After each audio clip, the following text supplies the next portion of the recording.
अस्सलामुअलैकुम एवरीवन। उम्मीद है कि आप सब लोग ठीक होंगे। तो आज का हमारा टॉपिक है गैस लाज। ठीक है, गैस के डिफरेंट लाज क्या हैं वो आज हम डिस्कस करेंगे। फर्स्ट ला हमारे पास है बॉयल्स ला, जो कि किसने हमें दिया? बॉयल्स ने दिया। तो बॉयल्स ला में हमारे पास क्या होता है कि हमारे पास प्रेशर और वॉल्यूम का आपस में इन्वर्स रिलेशन होता है, और इसमें जो कांस्टेंट टर्म रहती है वो हमारे पास क्या होती है? वो हमारे पास टेम्परेचर होता है, वो कांस्टेंट रहता है। और प्रेशर और वॉल्यूम का आपस में इन्वर्स रिलेशन होता है। ठीक है, मीन के अगर प्रेशर इंक्रीज़ हो रहा है तो वॉल्यूम क्या होगा? डिक्रीज़ होगा। अगर वॉल्यूम इंक्रीज़ है तो प्रेशर डिक्रीज़ होगा।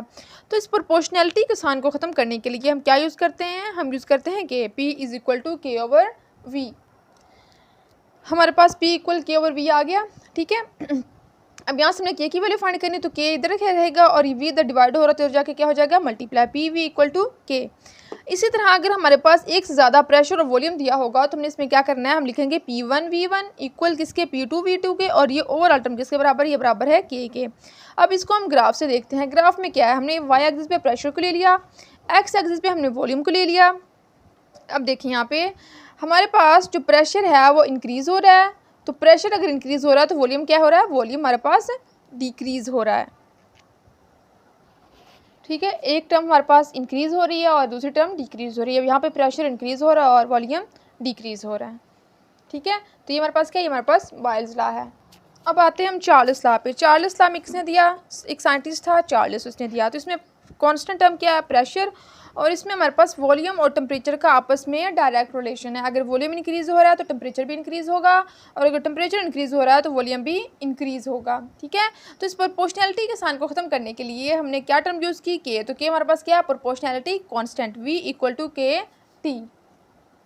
अब हम चार्ल्स लॉ की ग्राफिकल रिप्रेजेंटेशन देखते हैं। उसमें देखें हमने वाई पे एक्सिस पे वॉल्यूम को रख लिया और एक्स एक्सिस पे हमने टेम्परेचर को रख लिया, क्योंकि वॉल्यूम और टेम्परेचर का क्या है? चार्ल्स लॉ में वॉल्यूम और टेम्परेचर का आपस में डायरेक्ट रिलेशन है।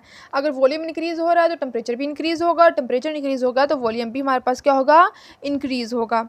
ठीक है, अब देखिए हमारे पास वॉल्यूम क्या है? इंक्रीज़ हो रहा है, तो वॉल्यूम के साथ साथ टेम्परेचर भी क्या है? इंक्रीज़ हो रहा है। ठीक है, ये हमारे पास क्या है? ये हमारे पास चार्ल्स लॉ है। अब आते हैं हम अगले लॉ पे। वो हमारे पास क्या है? गे ल्यूसक लॉ। ठीक है, वो किसने दिया था? ल्यूसक साइंटिस्ट ने दिया था। उसमें हमारे पास क्या है? उसमें हमारे पास जो टर्म है मैस और वॉल्यूम, वो क्या है? वो हमारे पास कांस्टेंट है, जबकि प्रेशर और टेम्परेचर का क्या है? आपस में डायरेक्ट रिलेशन है। ठीक है, अगर प्रेशर इंक्रीज़ होगा तो टेम्परेचर भी इंक्रीज़ होगा, और अगर टेम्परेचर इंक्रीज़ है तो प्रेशर भी इंक्रीज़ होगा। ठीक है, इसकी जो ग्राफिकल रिप्रेजेंटेशन है वो क्या है? वो सेम हमारे पास चार्ल्स लॉ की तरह है, बस चेंजिंग क्या आएगी कि हमने ना वी की जगह पे क्या कर लेना? प्रेशर को। ठीक है, क्योंकि अगर पी इंक्रीज़ होगा तो टेम्परेचर भी इंक्रीज़ होगा, और अगर टी टेम्परेचर इंक्रीज़ है तो प्रेशर भी इंक्रीज़ होगा। ये हमारे पास कौन सा लॉ है? ये हमारे पास गे ल्यूसक लॉ है। ठीक है, तो इसकी हमारे पास ये ग्राफिकल रिप्रेजेंटेशन है। अगर प्रेशर इंक्रीज़ होगा तो टेम्परेचर भी इंक्रीज़ होगा।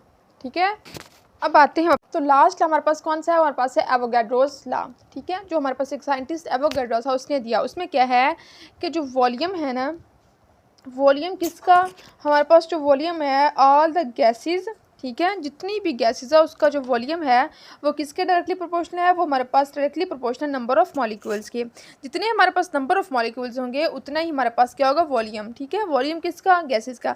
जितना भी गैसेस का वॉल्यूम, अगर गैसेस का वॉल्यूम इंक्रीज़ कर रहे हैं तो इसके इंक्रीज़ करने के साथ हमारे पास क्या होगा? हमारे पास जो नंबर ऑफ मॉलिक्यूल्स हैं वो भी क्या होंगे? इंक्रीज़ होंगे। बट क्या होगा? हमारे पास टेम्परेचर और प्रेशर, ये दोनों टर्म्स क्या होंगे? ये दोनों टर्म्स हमारे पास कॉन्स्टेंट रहेंगे। तो हमारे पास कौन सा लॉ है? हमारे पास एवोगाड्रोस लॉ। ठीक है, तो गैस के कितने लॉज हैं? तो गैस के हमारे पास कितने? 4 लॉज हैं। फर्स्ट हमारे पास जो है वो बॉयल्स लॉ है, उसमें प्रेशर और वॉल्यूम का इन्वर्स रिलेशन है। देन हमारे पास चार्ल्स लॉ है, उसमें हमारे पास वॉल्यूम और टेम्परेचर का डायरेक्ट रिलेशन है।